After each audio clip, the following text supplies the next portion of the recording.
Good evening all my dear students.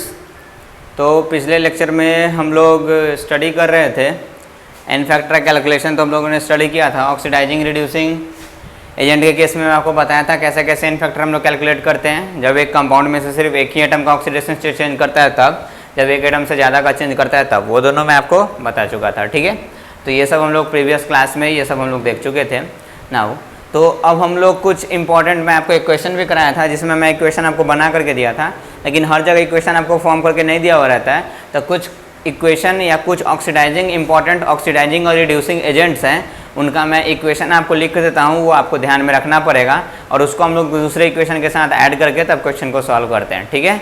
चलिए, तो हम लोग अभी आपको लिखना पड़ेगा important oxidising and reducing agents.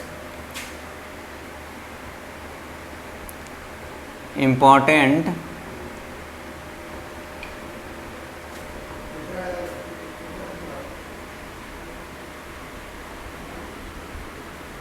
Oxidising and reducing agents.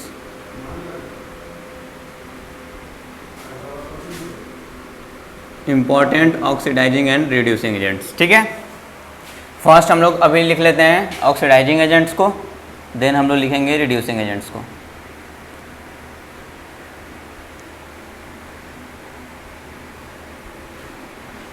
हम लोग अभी लिस्ट बनाएंगे किसका? Oxidising agent.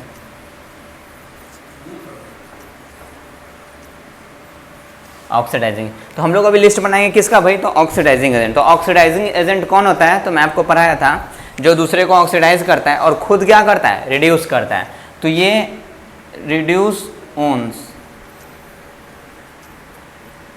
खुद क्या होगा? रिड्यूस करेगा। खुद अगर रिड्यूस करेगा तभी तो दूसरे को ऑक्सीडाइज करेगा, तो वो ऑक्सीडाइजिंग एजेंट हो गया, ठीक है। पहचानने का मैं तरीका आपको बताया था। तो अभी हम लोग जितना भी लिखेंगे ऑक्सीडाइजिंग एजेंट, दो तीन ही याद रखना है, ज़्यादा याद रखने की जरूरत नहीं है। तो वो खुद रिड्यूस करेगा। रिड्यूस करने का मतलब उसका ऑक्सीडेशन स्टेट डिक्रीज करेगा, ठीक है। तो इसमें से एक हमारा इंपॉर्टेंट ऑक्सीडाइजिंग एजेंट है, that is MnO4- ion, MnO4-, ठीक है।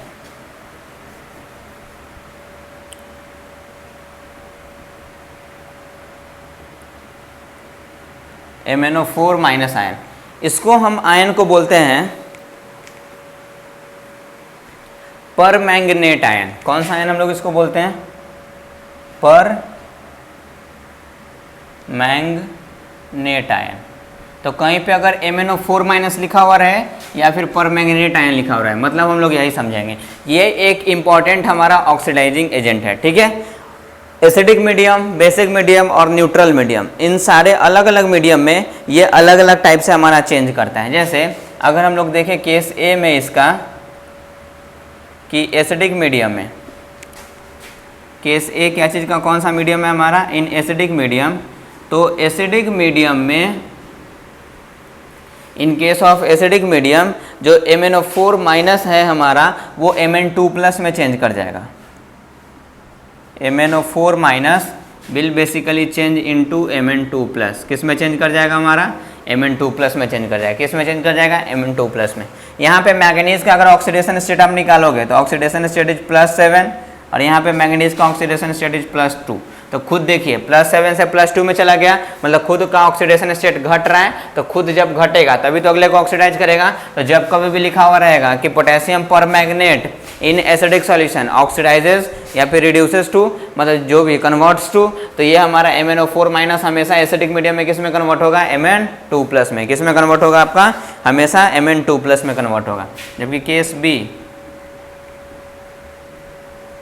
पहला तो हम लोग देख चुके हैं एसिडिक मीडियम के लिए, अब हम लोग देखेंगे किसके लिए?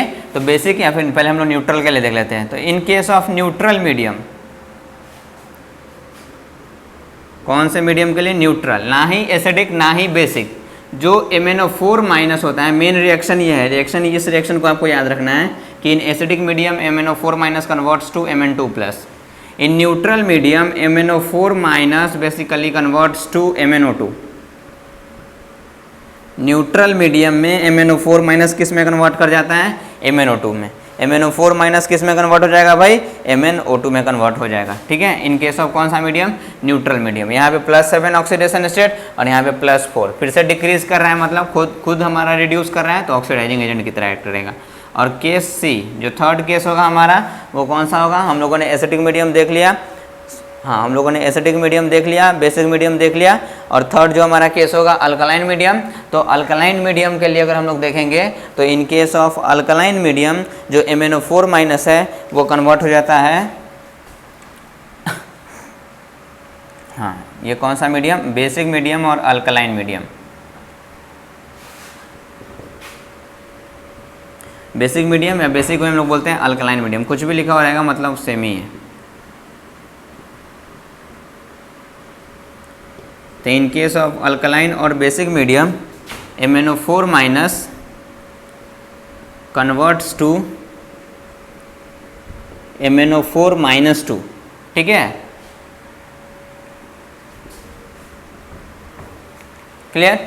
यहाँ पे +7 ऑक्सीडेशन स्टेट और यहाँ पे +6 ऑक्सीडेशन स्टेट घट रहा है अभी भी, तो हमेशा ध्यान रखना है कि MnO4 माइनस हमारा किस में कन्वर्ट होगा, MnO4 माइनस आपका किस में कन्वर्ट होगा, तो MnO4 minus in acidic medium converts to Mn2 plus, in basic medium converts to MnO2 and in basic medium it converts to MnO4 2 minus और in neutral medium it converts to MnO2, right, clear. तो ये हो गया permanganate ion का, इसका आपको ध्यान में रखने को है।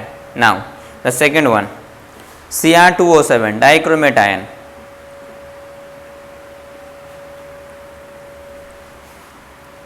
तो 3 तो आपको ये रिएक्शन याद रखना है,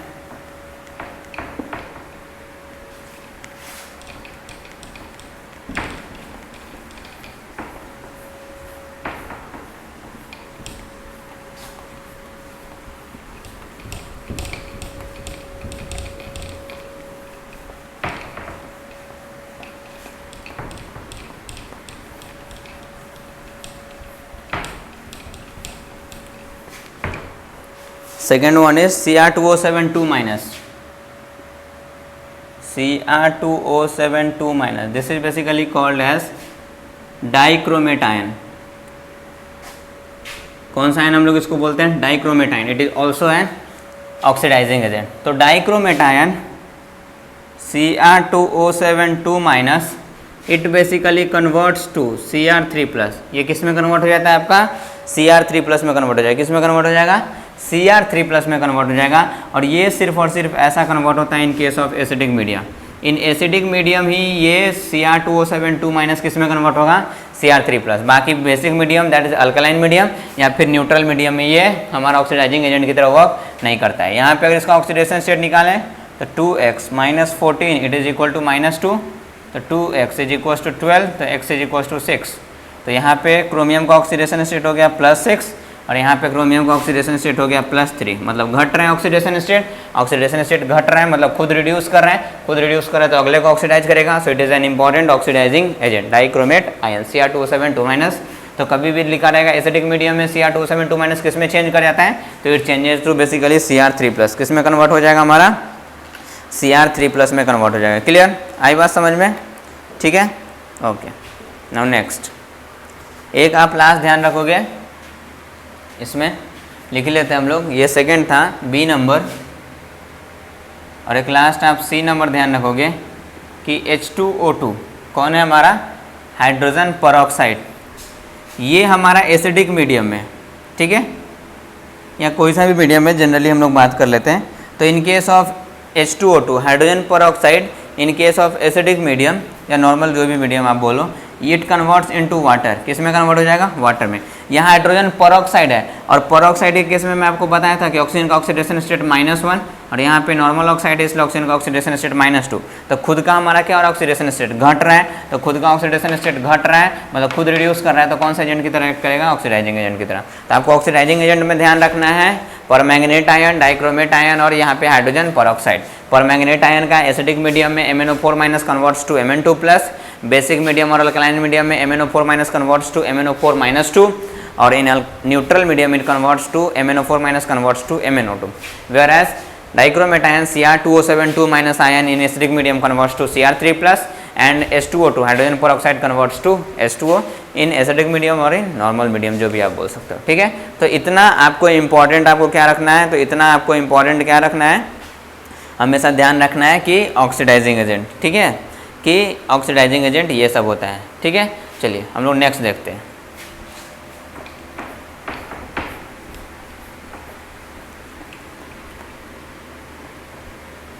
रिड्यूसिंग एजेंट में तो कुछ ज़्यादा है नहीं, बट फिर भी एक दो जो भी है उसको हम लोग देख लेते हैं।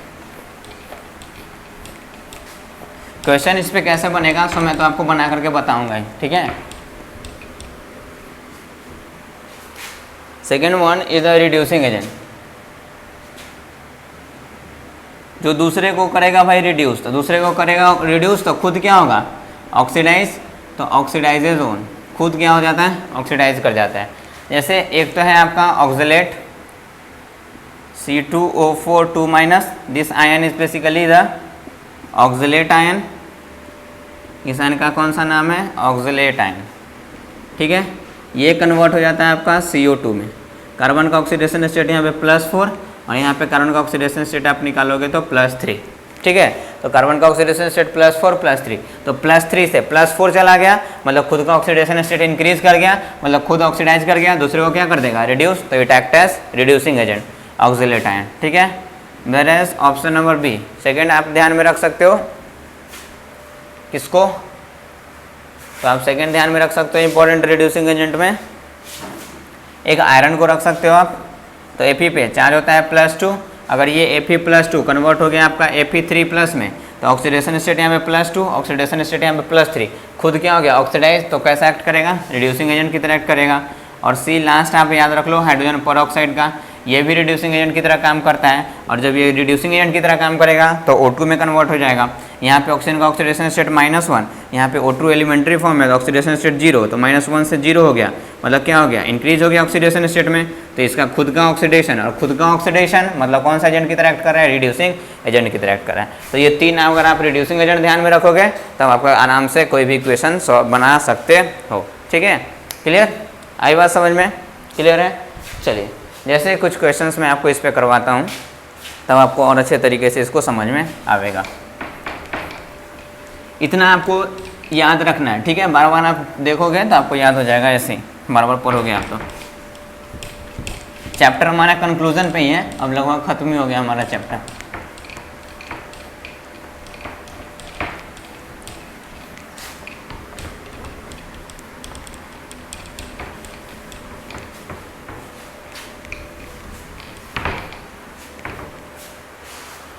जैसे क्वेश्चन मान लीजिए आपको दिया हुआ है the number of moles of KMnO4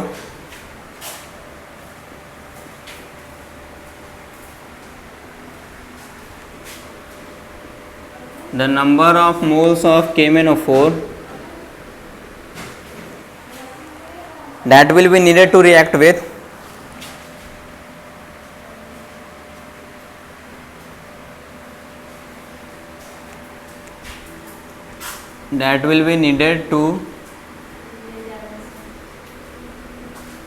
react with 1 mole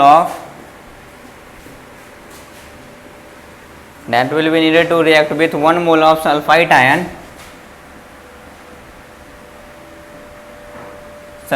ion in acidic solution is। Question में बोल रहा है the number of moles of KMnO4, हम लोग को पोटेशियम परमैंगनेट का नंबर ऑफ मोल निकालने को है, that will be needed to react with 1 mole of sulphite ion, जो कि 1 मोल सल्फाइट आयन के साथ हमारा रिएक्ट करेगा इन एसिडिक सॉल्यूशन। तो इक्वेशन तो दे दिया, अब आपको इक्वेशन खुद से बनाना है। अब जरा देखो KMnO4 है, तो KMnO4 इसको हम लोग ऐसे लिख सकते हैं क्या, पोटेशियम हमारा अल्कली मेटल है और अल्कली मेटल का ऑक्सीडेशन स्टेट +1 फिक्स होता है, तो पोटेशियम पे अगर हम लोग +1 लिख दें तो ये क्या बच गया हमारा MnO4 -1, तो ये परमैंगनेट आयन, तो हम लोग KMnO4 भी लिख सकते हैं या फिर MnO4 -1 भी लिख सकते हैं। इसका मतलब है कि K यहाँ पे जुड़ा हुआ है इससे कोई भी अल्कली मेटल, तो हम लोग लिख सकते हैं इक्वेशन इस टाइप से MnO4 माइनस, मतलब ये हो गया KMnO4, ये किसके साथ रिएक्ट करा है, need to react with 1 mole of sulphite ion, और सल्फाइट आयन आपको एसिडिक बेसिक रेडिकल में पढ़ाया था, तो वहाँ पे बताया होगा SO3 2-, it is sulphite ion. कौन सा आयन है ये basically, this is sulphite ion, and SO4 2-, that is basically sulphate ion. कौन सा आयन है हमारा सल्फेट आयन, एंड अच्छा ठीक है, and S2-, it is basically sulphide ion, ठीक है। तो ये 3 आयन के बारे में आपको बताया था। तो तो MnO4 माइनस किसके साथ रिएक्ट करा, sulphide ion, and sulphide ion is SO3 - 2, तो इट इज SO3 - 2। अब जरा देखो रिएक्शन तो हम लोग रिएक्टेंट तो दोनों लिख लिए कि हमारा बोल रहा है KMnO4 that is MnO4 minus react with 1 mole of sulphide ion, तो सल्फाइड आयन भी लिख लिए। अब हम लोग को लिखना है प्रोडक्ट। अब देखिए जरा MnO4 माइनस कैसा सॉल्यूशन है हमारा, एसिडिक सॉल्यूशन। तो MnO4 माइनस का भी जस्ट मैं आपको बताया हूं कि एसिडिक सॉल्यूशन में वो किस में कन्वर्ट हो जाता है, तो MnO4 माइनस वो कन्वर्ट हो जाएगा एसिडिक सॉल्यूशन में Mn2 प्लस में। किस में कन्वर्ट हो जाएगा भाई, Mn2 प्लस में। तो मैंगनीज का ऑक्सीडेशन स्टेट यहाँ पे +7 और मैंगनीज चला गया ऑक्सीडेशन स्टेट +2, मतलब खुद का उसका ऑक्सीडेशन स्टेट घट गया। मतलब अगर ये रिड्यूस किया है तो ये पक्का क्या किया होगा, ऑक्सीडाइज किया होगा नहीं किया होगा। सल्फर का अगर आप यहाँ पे ऑक्सीडेशन स्टेट कैलकुलेट करोगे तो +4, तो अगर ये ऑक्सीडाइज करेगा तो इसका ऑक्सीडेशन स्टेट बढ़ना चाहिए। अब बताओ इन तीनों में से क्या प्रोडक्ट बनेगा, ये बनेगा क्या, नहीं, क्योंकि इसका ऑक्सीडेशन स्टेट तो -2 है। ये बनेगा क्या, तो इसमें सल्फर का ऑक्सीडेशन स्टेट +6 है और इसमें हमारा है +4। तो कौन सा बनेगा इन तीनों में, क्या मैं बोल रहा हूँ फिर से समझो आप बात। MnO4 माइनस और रिएक्टेंट तो हम लोग लिख चुके हैं, प्रोडक्ट हम लोग को कंप्लीट करना है। पूरा प्रोडक्ट 100% नहीं लिख सकते हैं, जिसका सिर्फ काम है उतना का हम लोग लिख सकते हैं। Now MnO4 minus that is KMnO4 और MnO4 माइनस सेम ही है। ये किसके साथ रिएक्ट कर रहा है, सल्फाइड आयन। तो रिएक्टेंट हम लोग लिख चुके हैं, प्रोडक्ट लिखना है। ये हमारा रिएक्शन हो रहा है एसिडिक सॉल्यूशन में, मतलब MnO4 माइनस अभी जस्ट मैं आपको पढ़ाया हूँ कि एसिडिक सॉल्यूशन में MnO4 माइनस किस में कन्वर्ट हो जाता है भाई, Mn2 प्लस। तो अगर इसका ऑक्सीडेशन स्टेट घट रहा है, +7 से +2 चला गया, डिक्रीज इन ऑक्सीडेशन स्टेट, मतलब इसका हो गया क्या चीज, रिडक्शन। अरे ये सर नो, इसका खुद का रिडक्शन हो गया, मतलब इसके जो बगल वाला प्रेजेंट होगा उसका क्या हो जाएगा भाई, तो ऑक्सीडेशन होना चाहिए कि नहीं होना चाहिए, क्योंकि इसका रिडक्शन तो ऑक्सीडाइजिंग एजेंट की तरह एक्ट करेगा और इसको ऑक्सीडाइज करेगा। तो अब SO3 इन तीनों में से किस में कन्वर्ट कर सकता है, इन दोनों में से इसमें कन्वर्ट करेगा तो -2, मतलब घट गया, तो इसका ऑक्सीडेशन होना चाहिए ना, बढ़ना चाहिए, मतलब ये कन्वर्ट हो जाएगा SO4 में, तो it will convert into SO4 - 2। Clear, अरे आई बात समझ में। तो इस टाइप से हम लोग इसको कन्वर्ट कर लेंगे, ठीक है। चलिए ऐसे अगर आप चाहते हैं तो SO2 में भी कन्वर्ट कर सकते हो, उससे हमारा कोई प्रॉब्लम नहीं है। हमारा मेन है क्वेश्चन सॉल्व करने का मोटो, क्वेश्चन सॉल्व हो जाने से, ठीक। SO3 में अब काम है पहले इक्वेशन को बैलेंस करना, जिसका ऑक्सीडेशन स्टेट चेंज करा था, मैंगनीज 1 सल्फर 1, कोई प्रॉब्लम वाली बात नहीं है। सल्फर का ऑक्सीडेशन स्टेट +6, ठीक है। आप चाहो तो इसको इसमें भी बदल सकते थे, चाहे आप अभी छोड़ दो उसको, कंफ्यूजन ज़्यादा हो जाएगा। नाउ अब हम लोग अभी लॉ ऑफ इक्विवेलेंस पर हैं, तो लॉ ऑफ इक्विवेलेंस से हम इन दोनों का हम लोग क्या कर सकते हैं, ग्राम इक्विवेलेंट इक्वल कर सकते हैं। तो यहाँ से हम लोग लिख सकते हैं according to law of equivalence, number of gram equivalent of MnO4 minus it is equal to the gram equivalent of SO3 - 2। अरे होएगा नहीं होएगा। Now gram equivalent of MnO4 minus को कैसे लिख सकते हैं, number of mole of MnO4 minus into इसके लिए n factor, it is equal to gram equivalent इसका क्या लिख सकते हैं, number of mole of SO3 minus into इसके लिए n फैक्टर का वैल्यू। अरे ये sir no, number of mole of KMnO4 निकालना ही है, तो इसको तो हम लोग कैलकुलेट ही करना है, number of mole of KMnO4 minus n factor. इसके लिए कैसे निकालेंगे, तो n फैक्टर निकालना मैं आपको बताया था ऑक्सीडाइजिंग रिड्यूसिंग एजेंट के लिए, change in oxidation state multiplied by number of atom. तो इसका +7 से चला गया +2, मतलब घट करके हो गया 5, तो change in oxidation state is 5, और कितना मैग्नीज है दोनों तरफ, एक ही है, तो 5 × 1 that is n factor for this is 5। अरे यस और नो, क्लियर।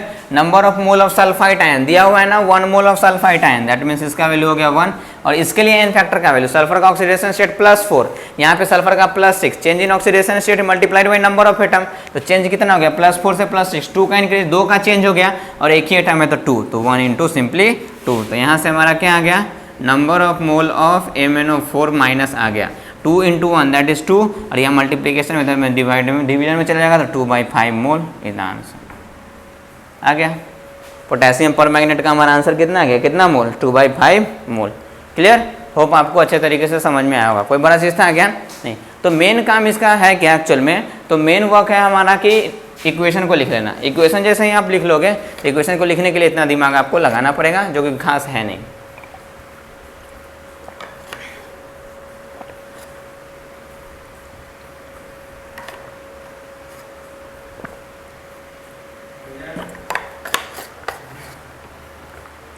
ठीक है, और इक्वेशन जैसे ही आप लिख करके कंप्लीट कर लोगे, और इक्वेशन जैसे ही लिखा आपने, वैसे ही आपका क्वेश्चन क्या हो गया, सॉल्व। उसके बाद तो कुछ क्वेश्चन में बचता ही नहीं है, तो अब तो आप आसानी से क्वेश्चन को सॉल्व कर सकते हो, उसमें कोई भी प्रॉब्लम होने वाली बात ही नहीं है। ठीक है, आई बात समझ में ना, क्लियर। चलिए जैसे हम लोग और भी क्वेश्चन करते हैं।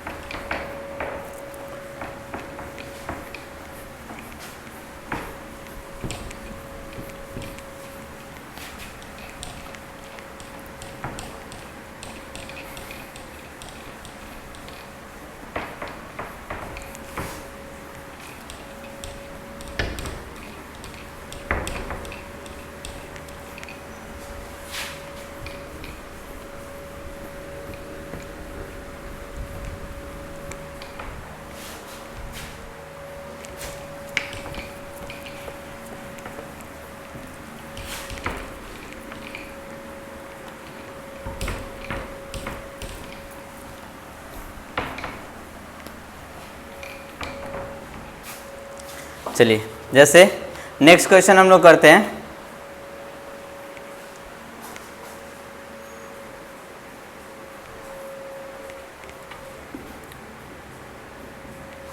क्वेश्चन है the number of moles of, या calculate the number of moles of KMnO4, calculate number of moles of KMnO4 that will be needed to react completely, that will be needed to react completely, that will be needed to react completely with 1 mole of ferric oxalate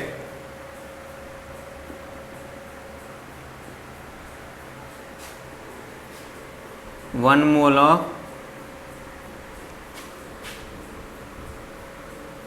ferric oxalate in acidic solution.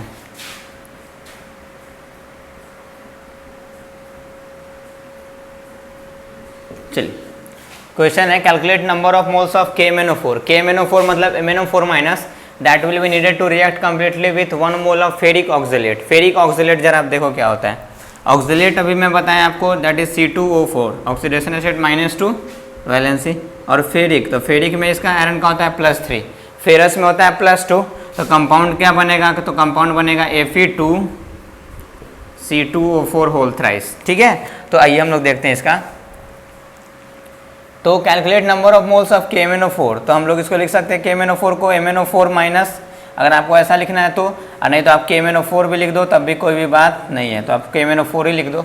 ऐसा बोलोगे sir potassium क्यों छोड़ रहे हैं हम लोग, plus ये किसके साथ रिएक्ट करा है, react completely with 1 mole of ferric oxalate, and ferric oxalate is what, ferric oxalate is Fe2C2O4 whole thrice.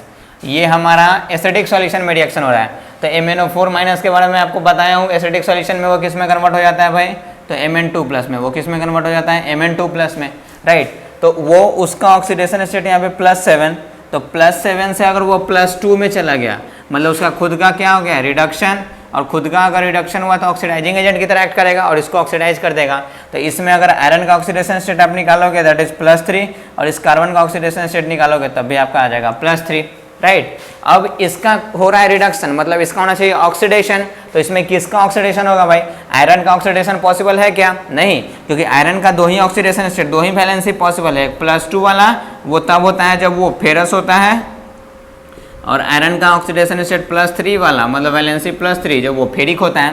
तो यहाँ पे इस कंपाउंड को होना है ऑक्सीडेशन, क्योंकि इस कंपाउंड का हो रहा है रिडक्शन, तो इस कंपाउंड का पक्का होगा ऑक्सीडेशन। तो ऑक्सीडेशन, तो आयरन का ऑक्सीडेशन हो सकता है क्या, नहीं, क्योंकि आयरन अपने मैक्सिमम ऑक्सीडेशन स्टेट में ऑलरेडी प्रेजेंट है, तो उससे ऑक्सीडेशन स्टेट उसका बढ़ करके कोई दूसरा बन ही नहीं सकता है, मतलब आयरन का ऑक्सीडेशन नहीं हो सकता है, क्योंकि ऑलरेडी +3 में है। +2 में रहता तब तो +3 में चला जाता। हाँ, कार्बन का ऑक्सीडेशन स्टेट यहाँ पे +3 है, कार्बन का ऑक्सीडेशन स्टेट +3 से बढ़ सकता है क्या, तो हाँ बढ़ सकता है। अगर उसका CO2 हो जाए तो उसमें कार्बन का ऑक्सीडेशन स्टेट +4 है, जो कि मैं आपको बताया था अभी। तो यहाँ पे हम लोग कर देंगे कितना, CO2, बस पहले एटम को बैलेंस कर लेना है, जिसका चेंज कर रहा है मैंगनीज 1 मैंगनीज 1, कार्बन 2 एंड 2 3 जा 6, तो कार्बन का यहाँ पे कर देना है 6, कार्बन का यहाँ पे ऑक्सीडेशन स्टेट +4, यहाँ पे कार्बन का ऑक्सीडेशन स्टेट +3, बस यही ना है आपका।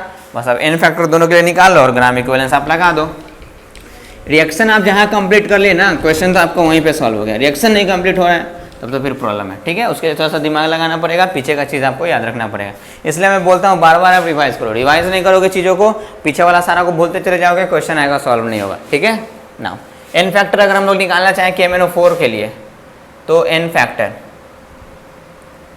KMnO4 के लिए निकालना चाहें तो होता है change in oxidation state multiplied by number of atom.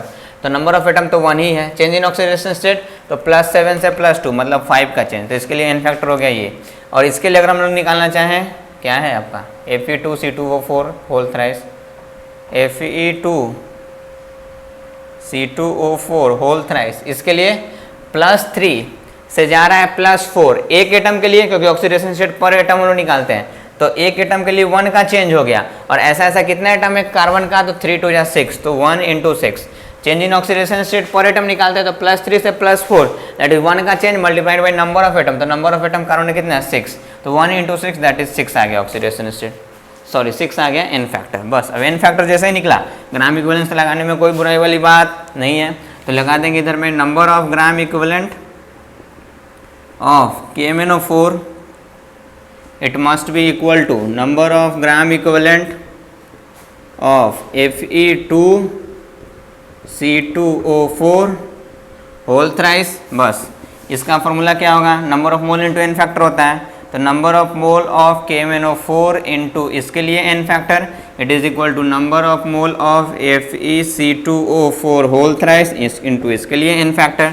Now number of mole of KMnO4, calculate number of mole of KMnO4, यही तो निकालना है, तो number of mole of KMnO4 इसको फाइंड करने को है, इसको इंटू इसके लिए n फैक्टर का वैल्यू कितना है भाई, तो 5 × 5 it is equal to number of mole of Fe2C2O4 whole thrice, तो 1 मोल of ferric oxalate that is इसका वैल्यू हो गया 1, और इसके लिए n फैक्टर का वैल्यू कितना है, तो 6 that is number of mole of KMnO4 निकल गया यहाँ से, दैट इज इक्वल टू उधर में 1 × 6 6, और यहाँ पे मल्टीप्लीकेशन और डिवीजन में तो 6/5 इज द आंसर। अरे समझ में आया नहीं आया बात, होप आपको अच्छे तरीके से समझ में आया होगा। कोई हार्ड है क्या, नहीं, बस एक आपको ध्यान में रखना है कि आपको वो इक्वेशन जैसे ही आपने कंप्लीट कर लिया ना, तो इक्वेशन कंप्लीट होते ही आपका आसानी से ये कंप्लीट हो जाएगा।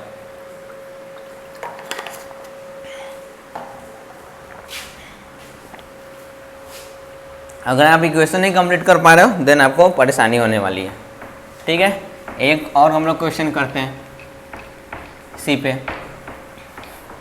आपको जो असाइनमेंट दिया होगा उसमें भी कुछ क्वेश्चंस होंगे इस पे, बाकी आप बना रहे हो नहीं बना रहे हो तो ऐसे भी कुछ पता चल नहीं रहा है, क्योंकि आप पूछ नहीं रहे हो। नहीं बना रहे हो तो आपकी गलती है, मैं क्या कर सकता हूँ इसमें।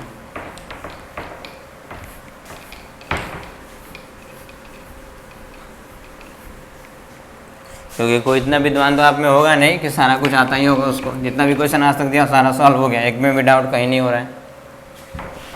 ऐसा विद्वान है तो आप पढ़ने की ज़रूरत ही नहीं है भाई मेरे से।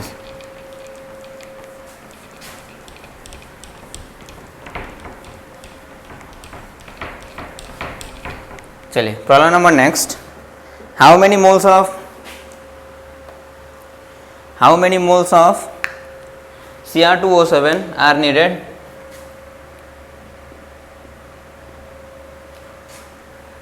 how many moles of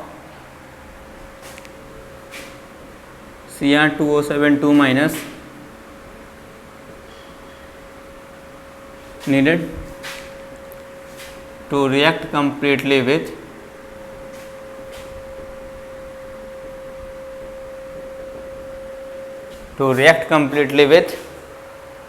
one mole of each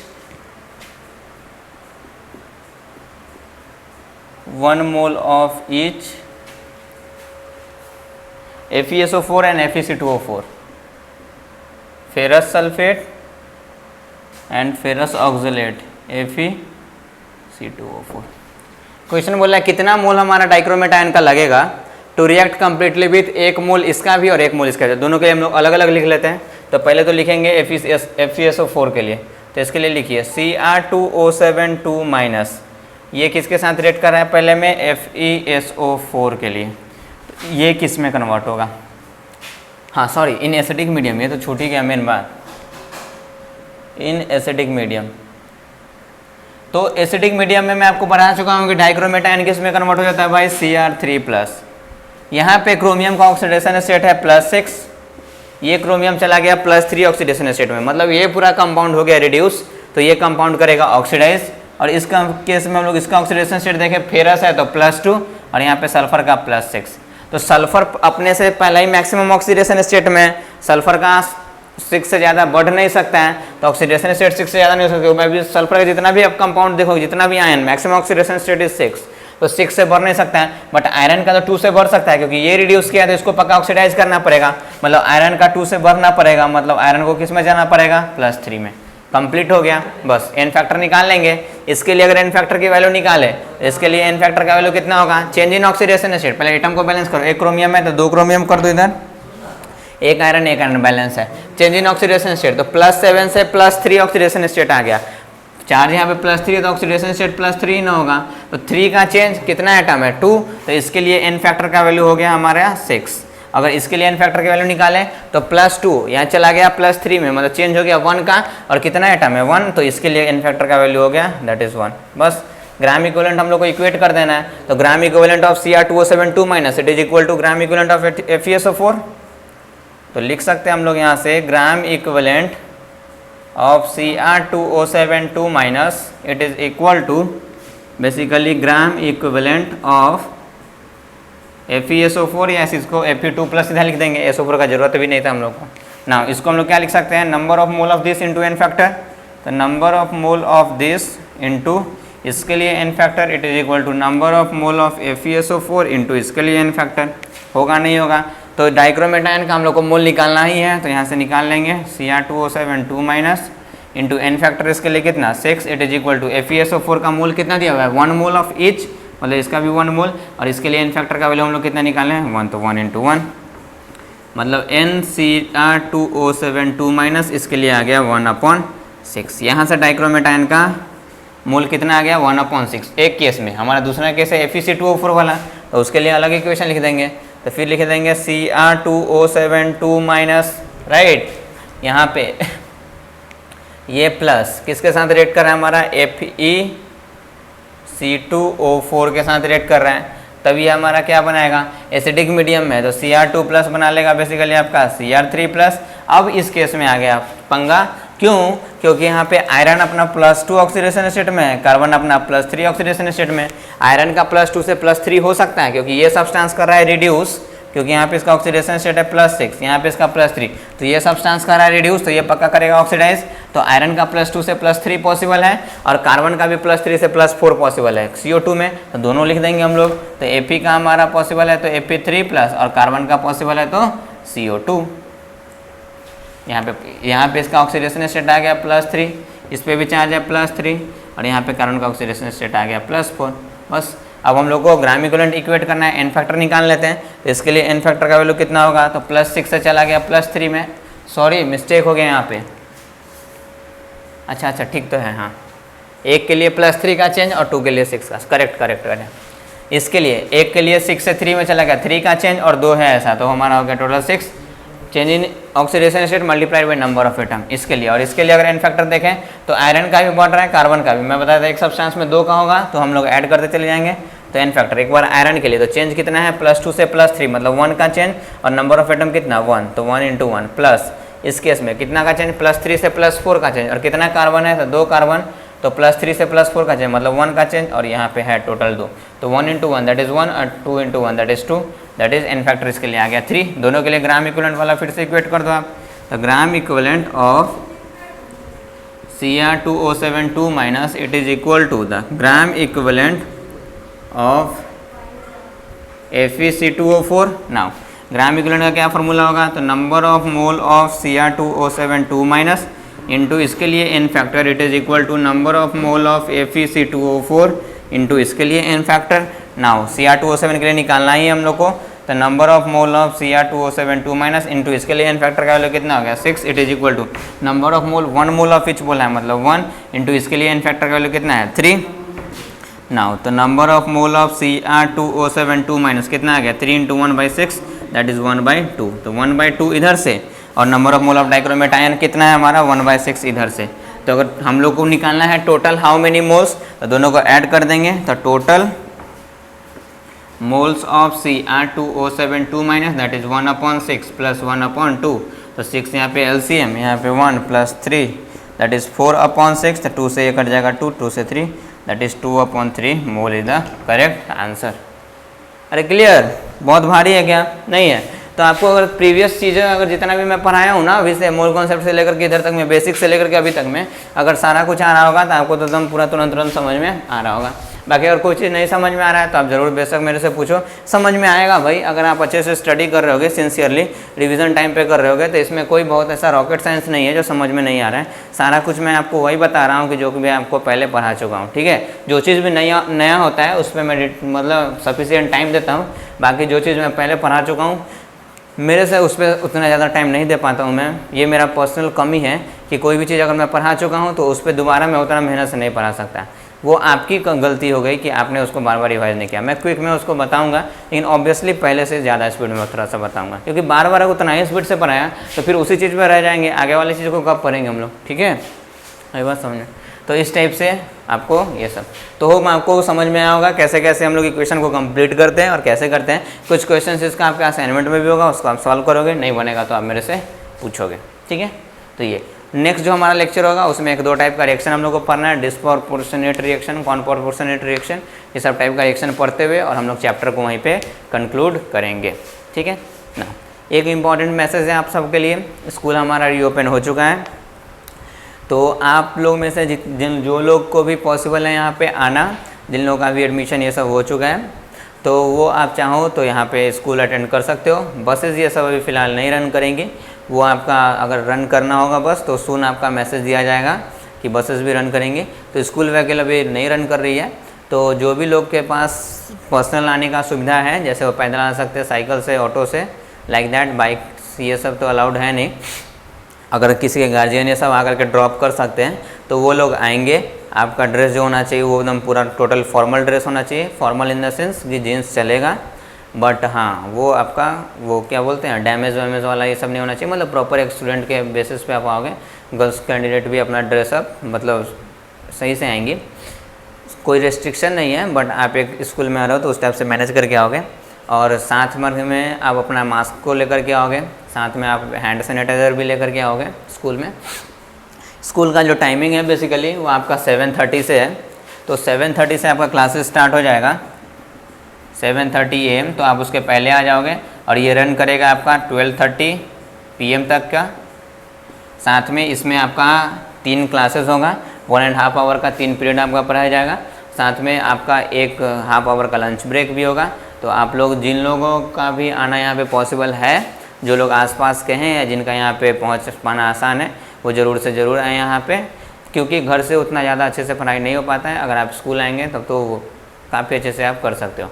बाकी जैसे ही स्कूल का ऑफिशियल नोटिस आएगा कि अब शेड्यूल्ड वे में आप स्कूल ओपन कर सकते हो, तो उस टाइप से आपको फिर से मैसेज दिया जाएगा।